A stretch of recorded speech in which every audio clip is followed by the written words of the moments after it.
Good evening. Welcome to the Wednesday edition of Source 16 News at 10. New this hour, the Center for Women's Health at Trover Health Systems in Madisonville has been recognized for upholding the highest standards of dental education. The center was selected as the 2011 winner for the William J. Guys Award for Outstanding Innovation for its achievement in advancing oral health in prenatal patients through its Centering Pregnancy Smiles program. Trover President and CEO E. Burton Whitaker says, quote, as a result of the Centering Pregnancy Smiles program, the only one in Western Kentucky, babies born to centering mothers are more likely to have a healthier birth weight and are less likely to be born too early. 8 other individuals and organizations from across the country were also recognized with William J. Guys Awards.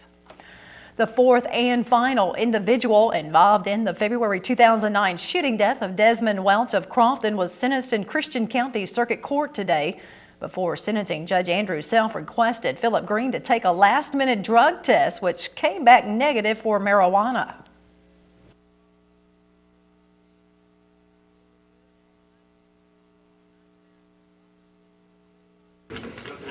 Green, I couldn't be more proud of you, sir, and let me just encourage you to continue on that path, because you know that if you were to continue to use, if you were to test positive during your period of probation, that would obviously work to your detriment, not to your benefit. In other words, you'd probably be arrested and probably have to serve some time, maybe the whole sentence. So obviously, it's very much in your best interest if you can refrain from that. All right, the court then is going to impose the sentence of 2 years. We're going to probate that for a period of 5 years. Judge Self also ordered Green to pay court costs this afternoon. As previously reported by Source 16, Green took a plea deal from the Commonwealth and pled guilty to first-degree hindering prosecution and apprehension. In the last 6 months, Green's co-defendants, 36-year-old Michael Mosby, was sentenced to 10 years in prison for second-degree manslaughter, while 20-year-old Maurice Lane was sentenced to 5 years in prison, and 33-year-old Robert Lewis was sentenced to 20 years in jail. A former Christian County Jail bookkeeper who is facing multiple felony theft charges appeared in Christian County Circuit Court today. Judge Andrew Self set a pretrial conference for 49-year-old Honey Darlene Summers for May 18th at 1:30. After the hearing, Summers had no comment to the media other than briefly mentioning her supporters.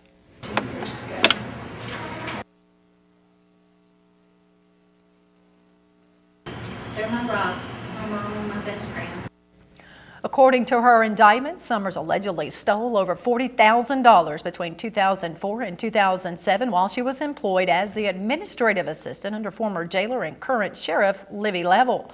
As previously reported, the 49-year-old was indicted by the Christian County Grand Jury on December 17th of last year, following a 3-year investigation by multiple law enforcement agencies after a 2008 state audit report revealed the funds were missing from a jail account. In another Christian Circuit Court case today, a Hopkinsville teen charged with murder appeared. 19-year-old Seth Wallen, otherwise known as Bubba, stood silently next to his public defender, Rick Bowling, as Judge John Atkins set a pretrial conference date for Wednesday morning, April 13th at 8:30. According to Hopkinsville police, Wallen reportedly confessed to shooting 38-year-old Corey Trice on October 9th around 4 o'clock that afternoon in front of 1811 Oak Street and disposing of the murder weapon. In addition to murder, the 19-year-old is charged with tampering with physical evidence. Wallen remains lodged in the Christian County Jail without bond. A group of Todd County Central High School students won an award for creating a public service announcement. The Kentucky Office of Highway Safety recently awarded the group for their PSA entitled 2 Seconds. 2 seconds. 2 seconds is all it took, and those 2 seconds changed my life forever. I was distracted from having a conversation with my little brother.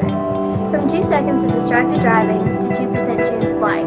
My seatbelt kept me and my brother from being tossed out from the vehicle. The seatbelt was the only thing standing between us and death. This is how I realized that distracted driving is deadly driving. Drive smart. The agency asked students to create a 30-second PSA about the risk of distracted driving and prevention strategies. The Todd County Central High video was selected as one of the top 3 entries and won by online votes from the public. The video was shown last week at the girls' Sweet 16 basketball tournament and will air at the boys' tournament this week, as well as during National Distracted Driving Awareness Month in April. Well, children are often silent victims of all types of abuse, and it takes a team of professionals to help treat them. The Pennyroyal Children's Advocacy Center in Hopkinsville recently joined the Hopkinsville Christian County Chamber of Commerce and held their ribbon cutting earlier today. The center offers a number of professionals for victims of abuse. We have a forensic interviewer with several people that are trained to be forensic interviewers. They come in and they interview the child, then from there we may have a medical examination, which is given by a doctor, and that's also specialized training as well. And then from there we have therapists on staff that will assess the child to see if further mental health services are needed. The center, which is supported by the United Way, also provides support during court hearings and the legal system programs for non-offending family members. The center, located at 409 East 7th Street in downtown, has been open since 2002. Mayfield Mayor Teresa Cantrell is asking residents to roll up their sleeves and paint the town. Cantrell is holding a public interest meeting at City Hall tomorrow night at 5 for anyone interested in a preservation, beautification, and economic development project called Let's Paint the Town. Princeton resident Samuel Kotinski is the creator of this revitalization effort that has been successful in Princeton and Fulton. Cantrell says programs like these have been transforming downtowns across the nation. Again, the Let's Paint the Town public interest meeting will be tomorrow night at 5 at Mayfield City Hall. A 45-year-old Hopkinsville man is facing multiple charges after he allegedly stole a truck, crashed into a patrol car, and then led police on a chase on city streets last night. Around 8 o'clock, Hopkinsville police report Douglas Scott Wells was driving east on East 2nd Street when he ran a stop sign at South Virginia Street and smashed into a patrol car. The officer initiated his emergency lights and siren and pursued Wells on several streets until Wells reportedly stopped at the dead end of Thomas Street after he drove up in a yard and smashed into another vehicle parked next to 316 Thompson Street. Police say Wells then got out of the vehicle and fled on foot, but was found by a canine beside the home where he reportedly reeked of alcohol and resisted arrest. While at the emergency room at Jenny Stewart Medical Center, police report Wells continuously cursed loudly at officers. Police say the owner of the truck then called to report his vehicle had been stolen, as well as his cell phone, which was also found on Wells.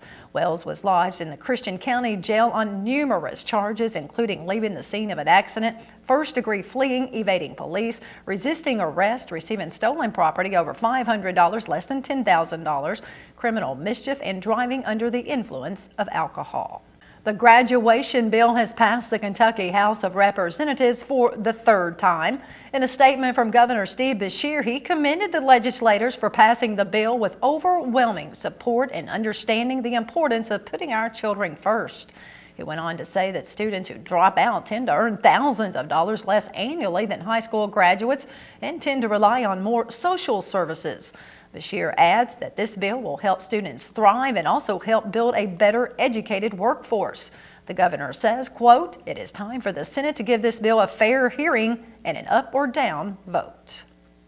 If you're looking for something to do with the family this weekend, you could go fly a kite.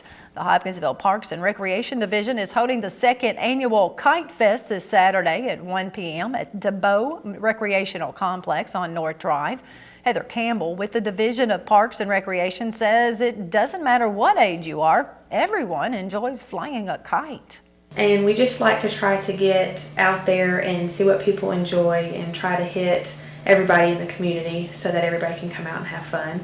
And I don't care if you're young or old, you like flying a kite, so it seemed like a neat thing to do for everyone. Campbell also encourages everyone to pre-register because they will be offering a variety of prizes.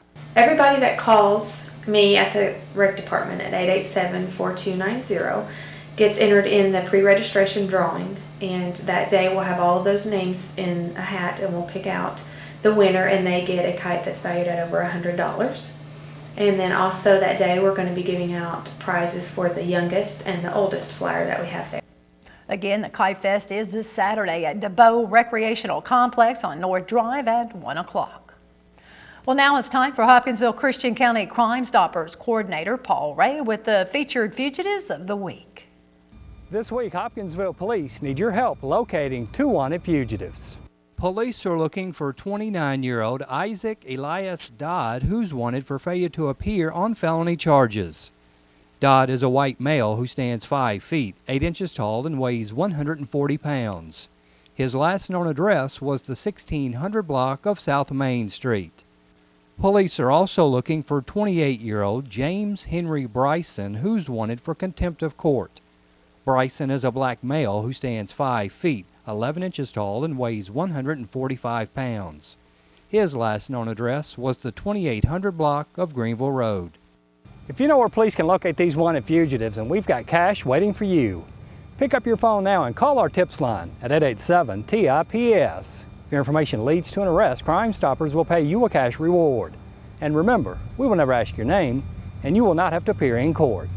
Well, this week's Fugitive of the Week, I'm Officer Paul Ray for Crime Stoppers. Tonight's Powerball jackpot is $67 million and Friday's Mega Millions jackpot is $201 million.